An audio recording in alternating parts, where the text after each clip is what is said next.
5ই আগস্টের পর আওয়ামী লীগের নেতাকর্মীরা কিছু দেশেও ছিল, কিছু ভারতে চলে গেছে, কিন্তু আওয়ামী লীগের নেতারা তো ভারতে যাইতে পারছে।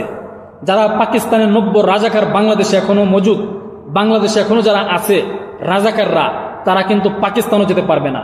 কেননা পাকিস্তান যেতে হলেও কিন্তু ইন্ডিয়ার উপর দিয়ে যেতে হবে, তাহলে তারা পাকিস্তান কিভাবে যাবে? আর এমনই একটা সময় আসবে বাংলাদেশে আওয়ামী লীগ না করাটাই হবে অপরাধ। আর এই পাকিস্তানের 90 রাজাকারের বাচ্চারাও বলবে যে আমরা কি করলাম।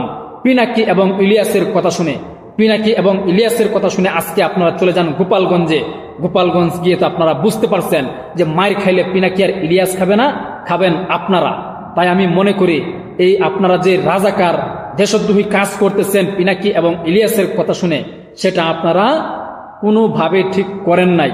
কারণ তারা বিদেশ বসে বসে দেশদ্রোহী উস্কানি দিতেছে। তারা এতই দেশপ্রেম, এতই দেশের জন্য ভালোবাসা, তাহলে তারা দেশে আসছে না কেন? তারা ওখান থেকে বসে বসে আপনাদেরকে উস্কানি দিচ্ছে, আর আপনারা এই তাদের উস্কানি পেয়ে দৌড় দিয়ে চলে যান যে এটা করতে হবে, ওইটা করতে হবে। কিন্তু পরে দেখা গেল আপনারা কিছুই করতে পারেন নাই। কিছু করতে পারেন নাই।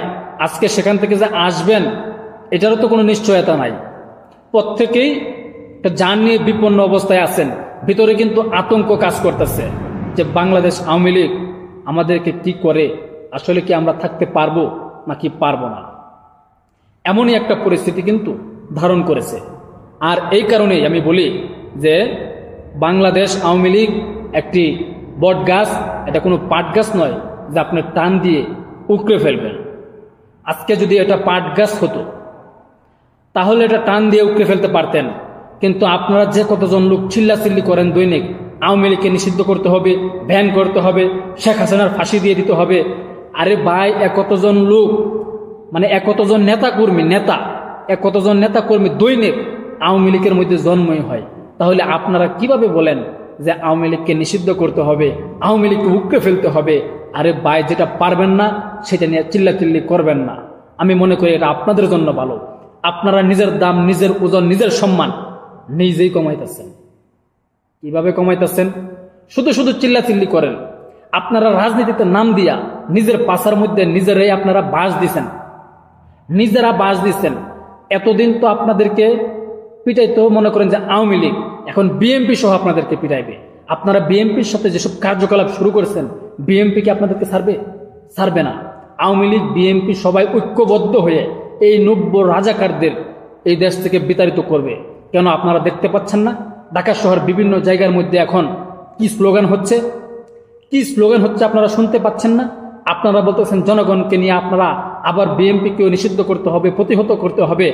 এই শাসন আপনারা চান না, চাঁদাবাজ মুক্ত দেশ চান। আরে ভাই, চাঁদাবাজ মুক্ত দেশ কিভাবে করবেন আপনারা নিজেরাই তো চাঁদাবাজ। সার্জিস আলমের ভিডিও ভাইরাল হয়ে যায়, কল রেকর্ড ভাইরাল হয়ে যায়, 7 লক্ষ টাকার আইফোন নেওয়ার কথা উঠে।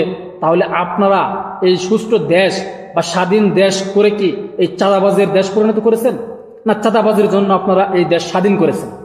উত্তর দিয়ে যাবেন।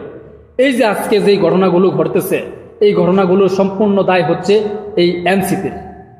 একটা সোনার বাংলা সামনের দিকে আস্তে আস্তে ধীরে ধীরে এগোচ্ছে, কিন্তু সেই দেশটাকে এই রাজাকাররা আবারও ধ্বংসের দিকে ঠেলে দিয়েছে। কিন্তু ইনশাআল্লাহ আবারও এই দেশ একদিন বিশ্বের বুকে মাথা তুলে দাঁড়াবে, সেই অপেক্ষায় আমরা করব। আর এই 90 রাজাকারদেরকে আমরা এই দেশ ছেড়ে যেন পালাতে না পারে সেই ব্যবস্থাই করব। অপেক্ষায় থাকুন। আসসালামু আলাইকুম।